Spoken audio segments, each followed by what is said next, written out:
they were being presented, so a lot of simplification was required, a lot of rewording in order for him to understand what I was asking. And so is that how these deficits affect his ability to process information? Yes. Or maybe I should ask it this way: how would these deficits affect his ability to process information? Well, I think that, I didn't assess him for competency specifically, so I guess I'm having a hard time following the question. Okay, it's okay if Okay. that's the sort of the best answer. That's fine. You noted that his thought processes were slowed and moderately concrete. What did you see that indicated to you his thought processes were slowed? Right, so it took him quite a bit of time to respond to the questions that were being answered, being asked of him, which suggested that he was, that his thought processes were slow.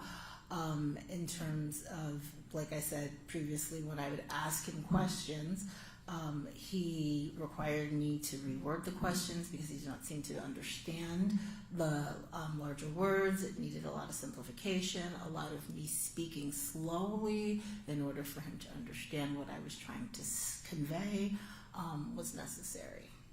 Okay. And again, maybe this is getting back to it, but is that sort of a processing issue when somebody's slow like that, or what makes that? Yes, that is a problem with his thought processes, correct. And along this sort of same line, you noted during the interview that he required questions be simplified, repeatedly rewarded in order to understand what he was being asked. That's correct. Do you have an example of this? An example would be, so I asked him about whether or not he experiences auditory or visual hallucinations. Of course, him understanding, he did not understand those terms, so he was given simplified terms. Do you hear voices? Do you hear things other people don't see? Things along those lines. Mr. Taylor was speaking, and as he was telling me that he does hear voices, I had to try and assess a little bit further, because that was not consistent with what I had heard of him previously, him hearing voices.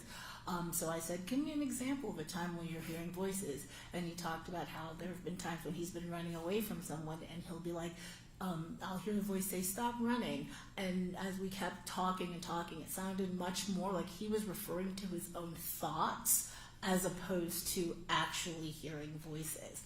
But that speaks to having that kind of concrete thinking, as well as needing simplification and further kind of investigation in order to understand, in order for him to fully express and understand what was being asked of him. And I think you touched on this a moment ago. You noted that his thought processes were moderately concrete. What does it mean for a person to have concrete thought processes? Very simple thinking. And again, I think, like I said, do you hear voices that other people don't hear? And him referring to his own thoughts as being voices, external voices, would be an example of concrete thinking. Is that something, this concrete thinking, that's characteristic of people with intellectual disabilities? It is. Now, did you give him some sort of basic tasks related to dates and arithmetic? Yes, so I asked him to tell me what the date was. He was aware of the month and the year, but got the actual date itself wrong. He was able to state that he was in Tennessee, but was not able to provide any other states. And then we do something where you ask him to subtract from 100, counting backwards, subtracting 3, and he was not able to engage in that task. I asked him questions about his own personal history, his ability to cook, his ability to use the phone, and the like as well.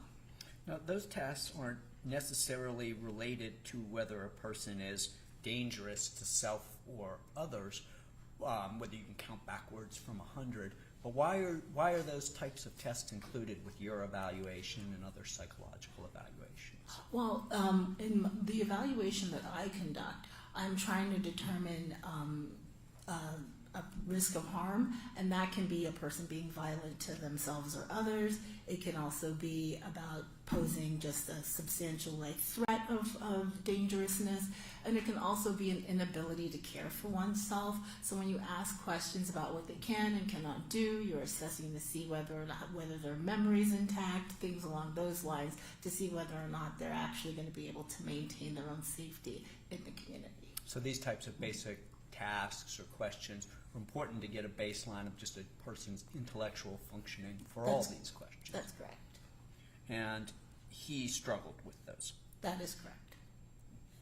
And you noted that he struggled with expressive language abilities. What did you see that indicated he struggled with expressive language abilities? Yes, I had a hard time understanding a lot of the responses that he gave. One example was when we were talking about him having a credit card, and he kept saying he was from Vardo, something like that, and I said Wells Fargo, and he was able to affirm, yes, Wells Fargo. So just that's like a very small basic example of just him having trouble actually expressing, showing some language impairment.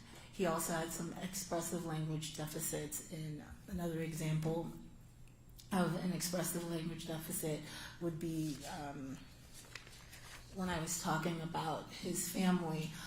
He had a hard time expressing, he had informed me that he had 3 children. I had a hard time getting from him the fact that they were 3 and 2 of them were twins. So it was just a lot of those sorts of things where it was just hard for me to understand him express himself clearly. That sounds like both his ability to sort of enunciate or understand words and his ability to express himself to you. Correct.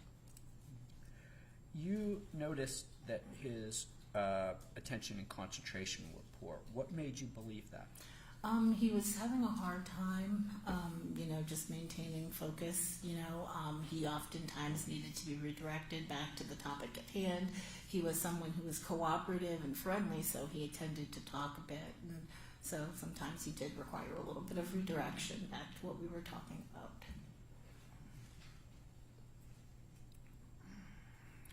Now, you also noted that he appeared to have poor decision-making and problem-solving skills.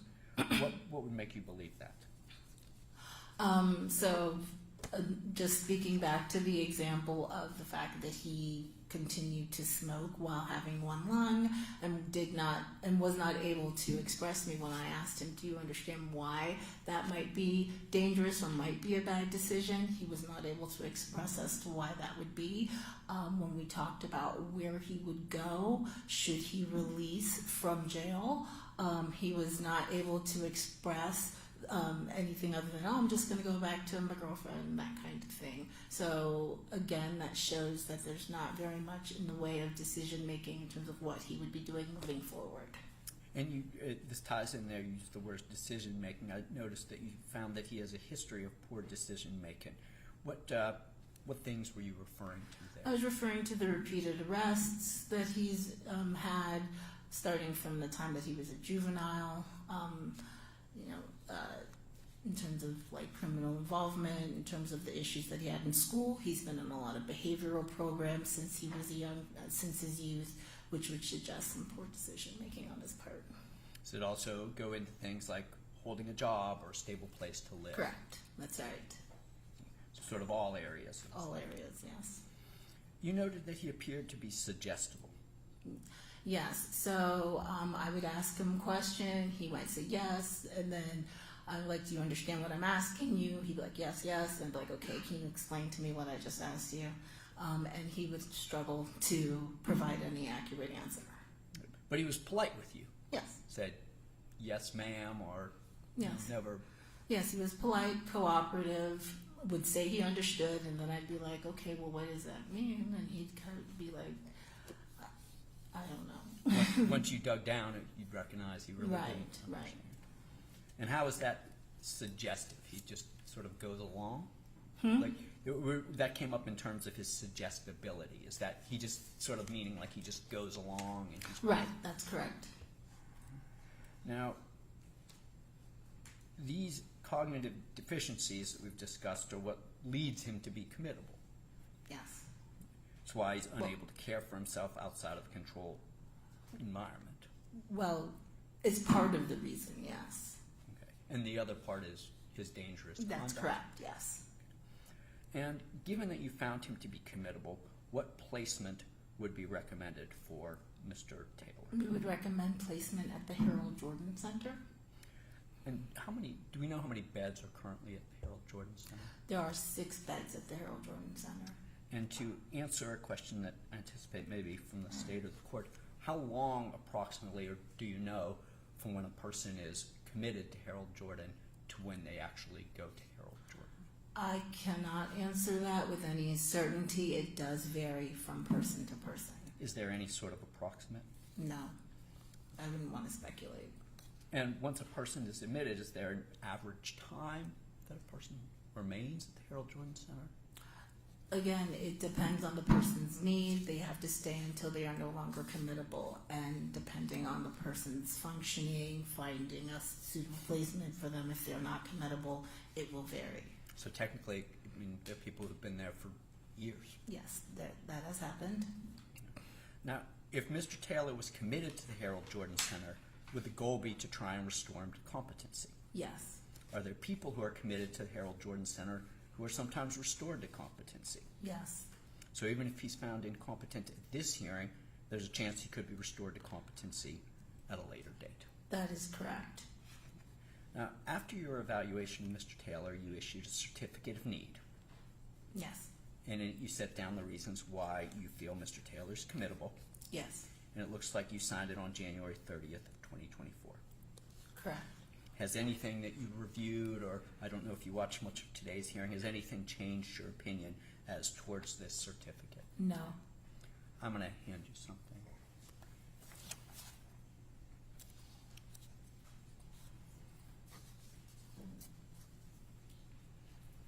I'd ask you to take a look at it.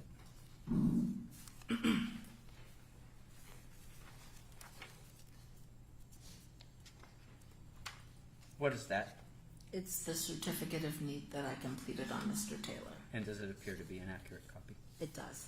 And I'd ask that be made the next exhibit to our testimony. If I could have one moment, Your Honor. Thank you. Those are my questions.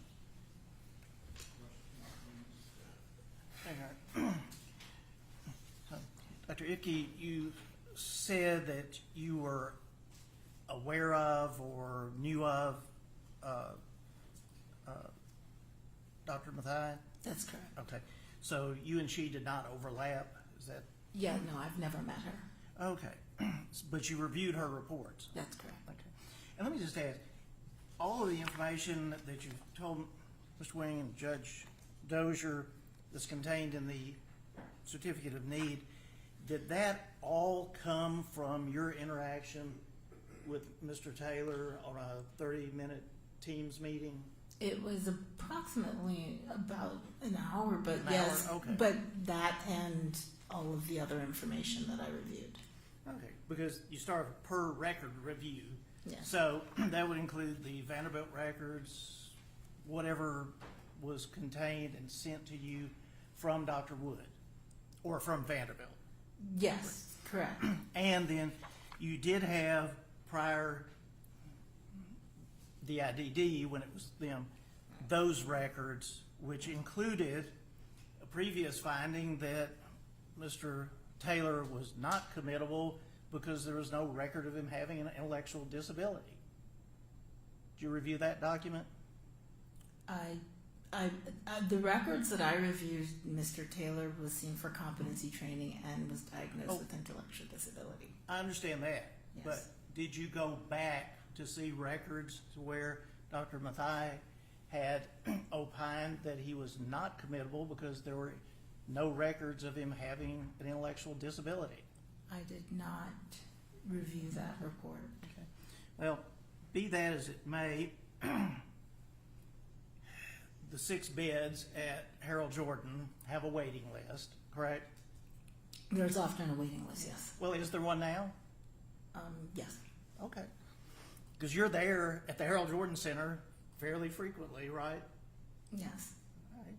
And, pardon me, just to talk a little bit about now it's the DDA, Correct. Disability and Aging, the forensic and the Harold Jordan part of that state department is a fairly small part of what Department of Disability and Aging Yes. does for the people of state of Tennessee, correct? Yes, correct. And so for all of the people of the state of Tennessee, there are 6 bids for committable intellectually disabled persons charged with a crime, correct? Yes. So, and even for that, and let's just say, if Judge Dozier were to find Mr. Taylor competent to stand trial, then the certificate of need really is irrelevant at this point, correct? Yes. Okay. So, with that in mind, were you also aware, as part of the records, that, again, one of your predecessors had testified that Mr. Taylor was not committable because he was not in need of a more secure place than where he was? I'm aware that that occurred. Okay. And we're aware that when he was released from custody, he essentially did go back to his girlfriend into the community, correct? That is my understanding, yes. So his believing that if these charges were dismissed, he'd go back the same as always, go back to his girlfriend, correct? When I asked him what his plan was upon release, it was no different than what he has been doing previously. Release meaning release to the community. Right, meaning like if you were to be released from jail. Okay. So nothing irrational about that, was there? That he'd just go back and pick up where he left off? Given Mr. Taylor's legal issues, I would expect that a rational person would do something different. Well, thus far, and you say that he had, your report talks about 3 counts of aggravated assault with a deadly weapon. There are actually 4. Were you aware of that? I am now, yes. You are.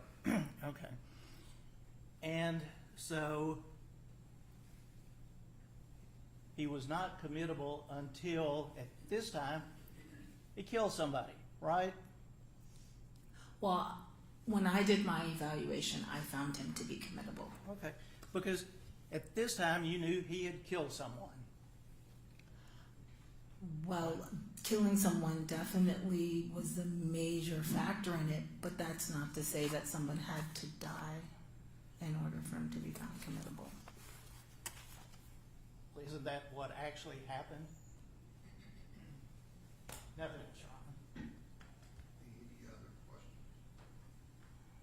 No, Your Honor. And you were asked, Doctor, about, do you know Dr. Lofton? I know of him. Is he there now? Still? He is a contracted employee with the Department of Disability and Aging. And I don't want to catch you off guard. You said you heard the DA asked you about his testimony. Is that,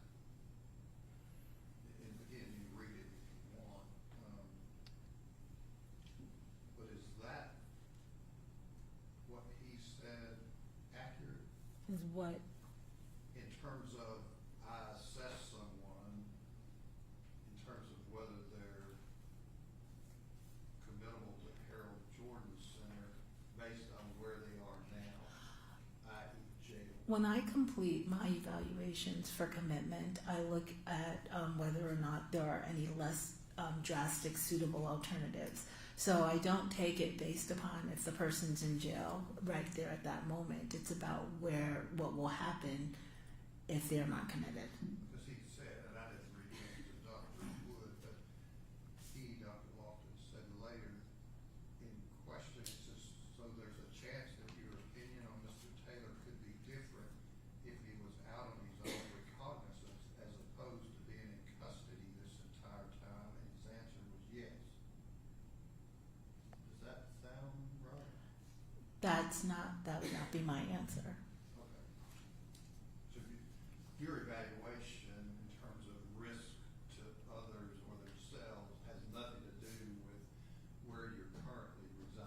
That's correct. It's about how, your ability to function in the community.